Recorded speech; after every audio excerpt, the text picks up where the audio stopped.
जय श्री कृष्ण। सबके मन में निवास करने वाले, सबकी शरीर में निवास करने वाले उन परमात्मा से कुछ भी छिपा हुआ नहीं है। और इसीलिए वह इस धरती पे रहने वाले सभी लोगों की मन स्थिति को समझते हुए यह वर्णन करते हैं कि संसार में बहुत से लोग तुम्हें ऐसे भी मिलेंगे जो अपने शरीर को अनेक प्रकार के कष्ट प्रदान करके मुझको प्राप्त करने का प्रयत्न करेंगे। जो शरीर को कष्ट प्रदान करके तप करता है वो अंततः मुझे भी पीड़ित करता है, मुझे भी कष्ट प्रदान करता है।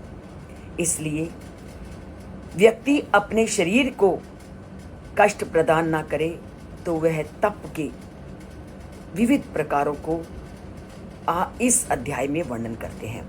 और उन्होंने 3 प्रकार के तप का वर्णन किया: शारीरिक तप, मानसिक तप और वाचिक तप। कल उन्होंने शारीरिक तप का वर्णन किया कि शारीरिक तप क्या होता है, और बहुत सिंपल वे से उन्होंने शारीरिक तप का वर्णन किया कि शारीरिक तप कुछ नहीं, अगर आप परमात्मा की, अगर आप ब्राह्मणों का, आध्यात्मिक गुरुओं का, बुद्धिमान लोगों का, श्रेष्ठ संत जनों की पूजा पवित्रता से, सादगी से, अहिंसा के पालन के साथ करते हो तो इससे बढ़कर कोई शारीरिक तप नहीं। तो उन्होंने शारीरिक कष्टों को निराकरण करते हुए उसे स्वाभाविक रूप से शारीरिक तप क्या होता है उन्होंने कल के श्लोक में वर्णन किया कि शारीरिक तप कुछ नहीं, आप सहज मन से परमपिता परमात्मा की पूजा कीजिए।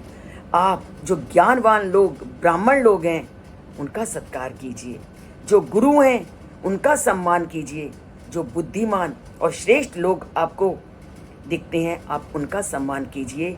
और उनके सम्मान भी आपको कोई दिखावे से नहीं करना, बड़ी सादगी से और अहिंसा का मार्ग अपनाते हुए करना है। तो यह क्या है? सबसे बड़ा हमारा क्या है? शारीरिक तप।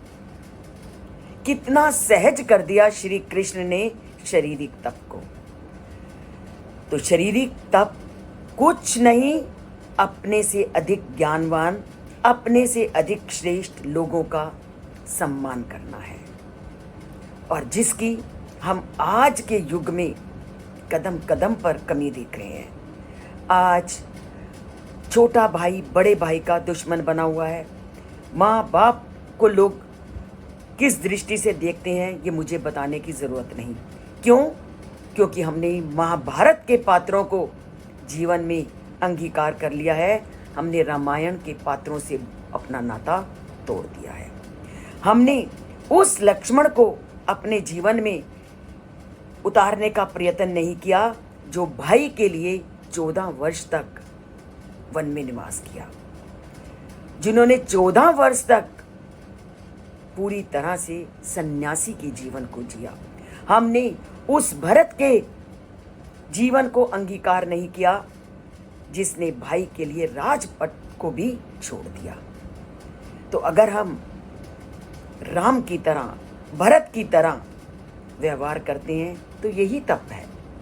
हम अगर भाई भाई के साथ कोई बुरा नहीं करता, बहन बहन के साथ बुरा नहीं सोचती, तो ये उसके द्वारा किया गया शारीरिक तप है। अब शारीरिक तप का उन्होंने वर्णन करने के बाद आज वो वर्णन करते हैं वाचिक तत्व, अर्थात जो हम वाणी से बोलते हैं तो हमें कैसा बोलना चाहिए। अनुद्वेगकरम सत्यम, अनुद्वेगकरम वाक्यम सत्यम प्रिय हितम च यत् स्वाध्याय अभ्यसनम चैव वांगमयम तपा उच्यते। कितना आसान है अगर हम रोज इसका पालन करें। तो हमें ऐसे शब्दों का प्रयोग करना है जो कभी किसी के दुख का कारण ना बने। हमने ऐसे वाक्य नहीं बोलने जो जिससे कि दूसरों का नुकसान हो, और क्या बोलना है? हमने हितकारी वाक्य को बोलना है, सच्चे और किसी को हानि ना पहुंचाने वाले अपितु दूसरों का हितकारी करने वाले वाक्यों को अपनी जीवा पर लाना है। और उसी प्रकार स्वाध्याय अभ्यसनम, वैदिक ग्रंथों में नियमित जो वाणी के गुण बताए गए हैं उसका पालन करना ही वाणी का सबसे बड़ा तप है। बहुत सहज रूप से उन्होंने जहाँ एक और शारीरिक तप का वर्णन किया, तो आज के श्लोक में उन्होंने बड़े सहज रूप से वाचिक तप का वर्णन किया। वाचिक तप में उन्होंने केवल 3 चीज़ों को सामने रखा। एक, अपनी वाणी ऐसी प्रयोग करो कि वो किसी के दुख का कारण ना बने। एक, अपनी वाणी में सदा सत्य को अपनाओ और हितकारी वचनों को अपनी वाणी में लाने का प्रयत्न करो। और जो वैदिक धर्मों में नियमित अनुवाचन करने को कहा गया है कि इन मंत्रों का वाचन कीजिए, तो वही क्या है, वाणी का सबसे बड़ा तप है। तो वाणी के तप को श्री कृष्ण ने सहज रूप से लोगों के सामने वर्णन किया। और हमारे तो धर्म ग्रंथ कदम कदम पर हमें यही सिखाते हैं। मनु ने भी यही कहा, सत्यम बुर्यात प्रियम बुर्यात ना बुर्यात सत्यम अप्रियम प्रियम च ना अनृतम बुर्यात एषः धर्म सनातना। कि सदा सत्य बोलो, कि सत्य से बढ़कर कोई चीज नहीं। सर्वम सत्यम प्रतिष्ठितम। इस संसार में जितनी भी वस्तुएं हैं वो सारी वस्तुएं सत्य में आश्रित हैं, सत्य में प्रतिष्ठित हैं। और सत्य का पालन कर लिया तो लक्ष्य के पास आप अपने आप पहुंचते जाओगे। और सत्य को तुमने इस प्रकार बोलना है जिससे किसी का अहित ना हो। सत्य को इस प्रकार अपने जीवन में धारण करना है कि वो सत्य किसी के अहित का कारण ना बने।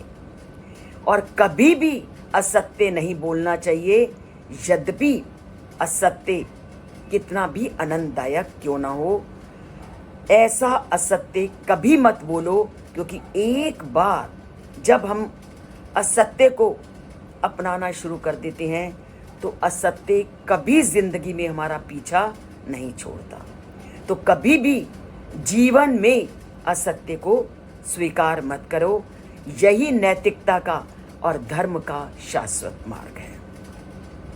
तो क्या कहा, सत्यम बुर्यात, सत्य बोलो। प्रियम बुर्यात, प्रिय बोलो। ना बुर्यात सत्यम अप्रियम, अप्रिय सत्य भी नहीं बोलना।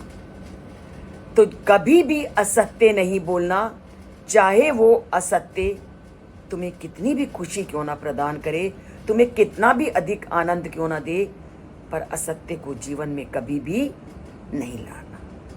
और सत्य का पालन वैसे ही करना है जैसे युधिष्ठिर ने पूरी जिंदगी उसका पालन किया है। हम कहते हैं कि झूठ के बिना जिंदगी नहीं चलती, पर यह सत्य नहीं है। आप आरंभ तो कीजिए। अगर आप एक बार सत्य को जीवन में धारण करना शुरू कर दोगे तो आप देखना आप कितनी मानसिक चिंताओं से रहित हो जाओगे।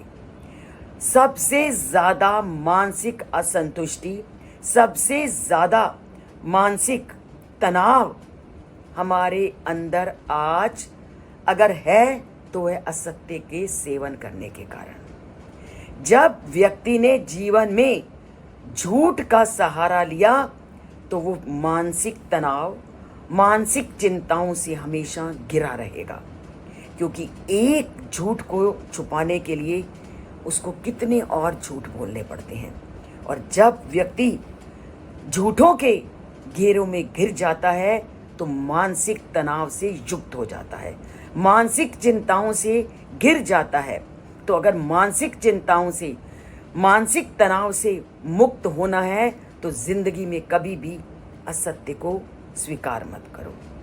मानसिक तनाव से मुक्ति का एकमात्र साधन असत्य का जीवन में आपने स्वीकार किया है।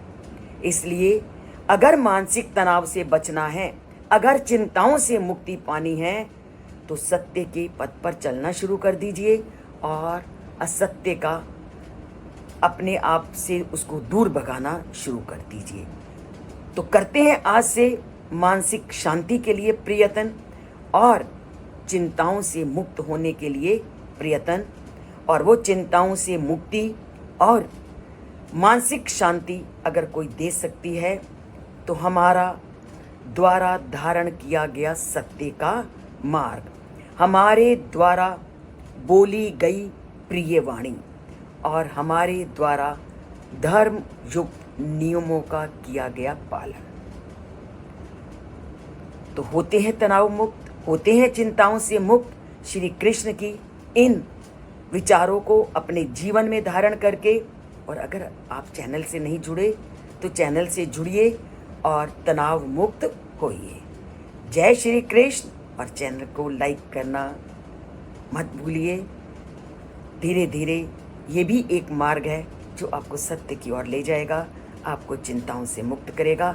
यही मैं आप लोगों के लिए कामना करूंगी कि आप गीता के इस चैनल से जुड़िए और तनाव रहित जीवन को पाइए।